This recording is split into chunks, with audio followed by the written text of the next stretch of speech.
Bem-vindos ao Crimes e Mistérios.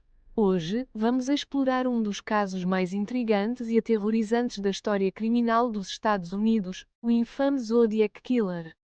Um assassino que desafiou as autoridades, aterrorizou a Califórnia e cuja verdadeira identidade permanece um mistério. O Zodiac era mais do que apenas um assassino em série, ele era um mestre da manipulação, obcecado por jogos mentais.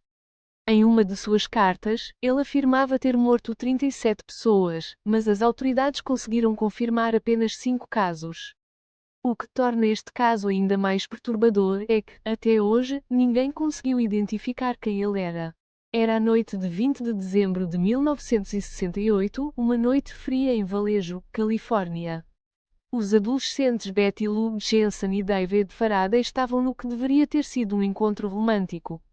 Mas, ao estacionarem o carro na remota Lake Herman Road, sua noite se transformou em um verdadeiro pesadelo. O Zodiac apareceu e, sem piedade, atirou neles à queima-roupa. David foi morto instantaneamente, enquanto Betty Lou tentou fugir, mas foi atingida várias vezes nas costas. Este foi apenas o começo. A cidade de Vallejo ficou abalada, mas ninguém poderia imaginar o que estava por vir.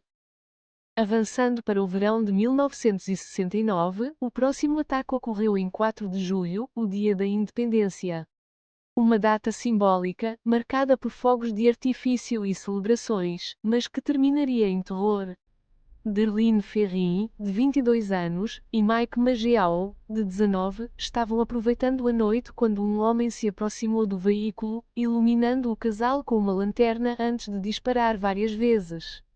Darlene não sobreviveu aos ferimentos, mas Mike, apesar de gravemente ferido, conseguiu sobreviver e forneceu à polícia uma descrição do assassino.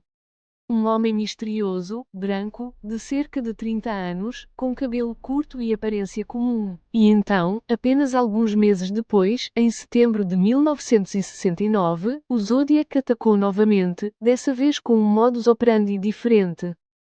Em 27 de setembro de 1969, Brian Hartnell e Cecilia Shepard estavam relaxando às margens do lago Berryessa, quando um homem mascarado os abordou.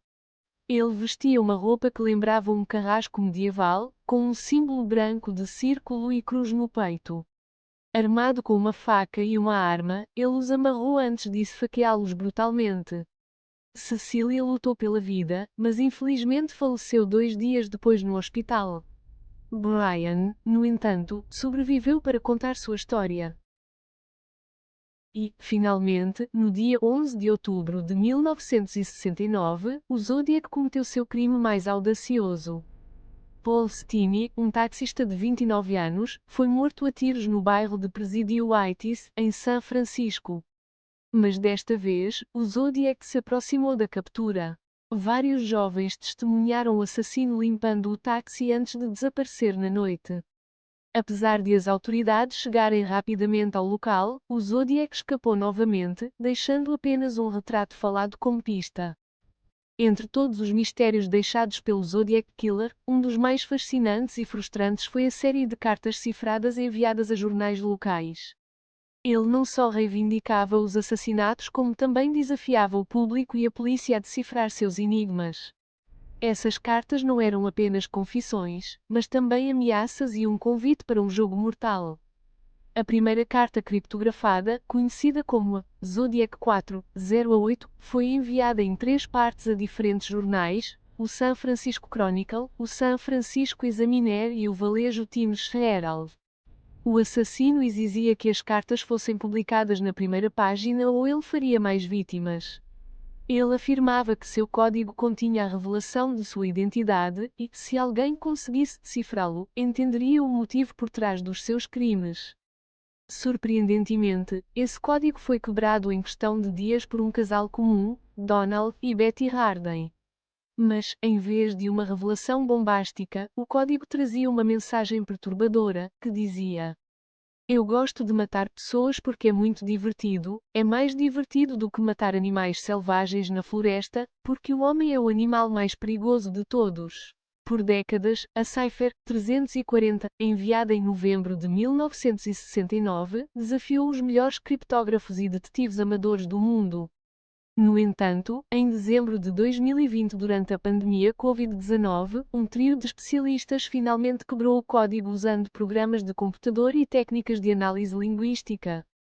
A mensagem decifrada dizia: "Espero que você se esteja a divertir muito me tentando apanhar. Não tenho medo da câmara de gás, porque ela me enviará para o paraíso mais cedo porque agora tenho escravos suficientes para trabalhar para mim." Agora que entendemos a brutalidade e o mistério por trás dos crimes do Zodiac Killer, chegou o momento de explorar os principais suspeitos que, ao longo das décadas, capturaram a atenção de investigadores, jornalistas e do público em geral. Será que algum deles esconde a verdadeira identidade do Zodiac? Vamos examinar as evidências, teorias e contradições envolvendo cada um desses indivíduos. Preparem-se, pois a busca pela verdade é tão cheia de enigmas quanto o próprio assassino. Suspeito número 1, Arthur Leigh Allen. Arthur Leigh Allen é talvez o suspeito mais conhecido no caso do Zodiac. Ele era um condenado por abuso de menores e foi identificado como suspeito pela primeira vez em 1971. Provas contra ele: Allen possuía um relógio da marca Zodiac, que tinha o mesmo símbolo usado pelo assassino nas suas cartas, um círculo com uma cruz. Ele discutiu com amigos a ideia de caçar humanos, algo semelhante ao que o Zodiac referenciou nas suas cartas. Um antigo amigo relatou que Allen disse querer ser chamado de Zodiac. Allen vivia perto de muitas das cenas dos crimes do Zodiac e frequentava as mesmas áreas. Problemas no caso contra ele. As suas impressões digitais e ADN não coincidem com as encontradas nas cenas do crime. Especialistas concluíram que a sua caligrafia não correspondia às cartas do Zodiac. Apesar destas inconsistências, muitos ainda acreditam que Allen foi um forte candidato a ser o Zodiac. Suspeito número 2, Richard Gajkowski. Richard Gajkowski era um jornalista que trabalhava num jornal na área da Baía de São Francisco durante os assassinatos do Zodiac.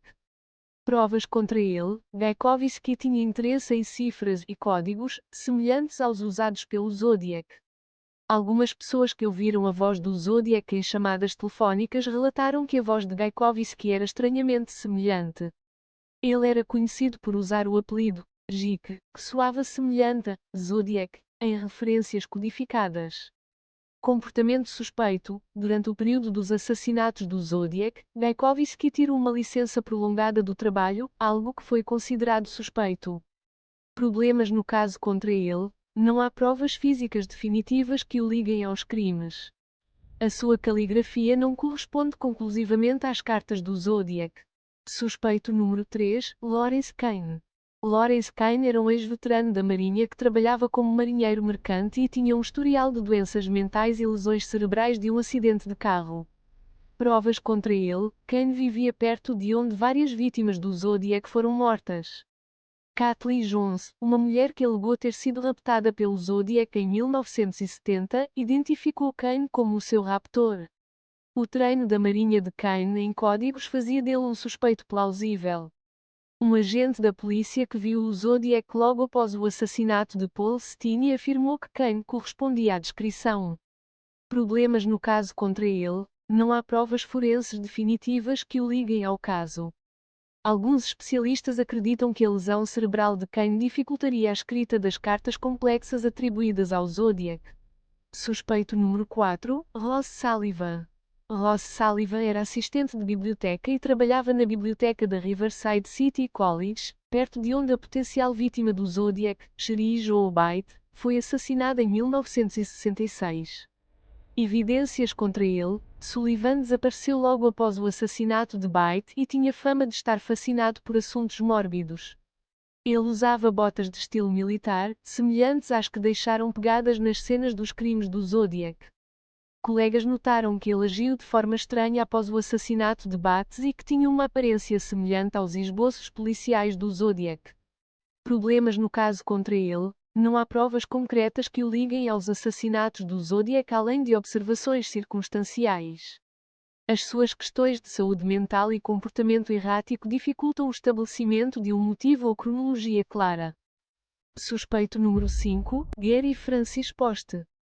Gary Francis foi identificado como suspeito em 2021 por um grupo independente chamado The Case Breakers.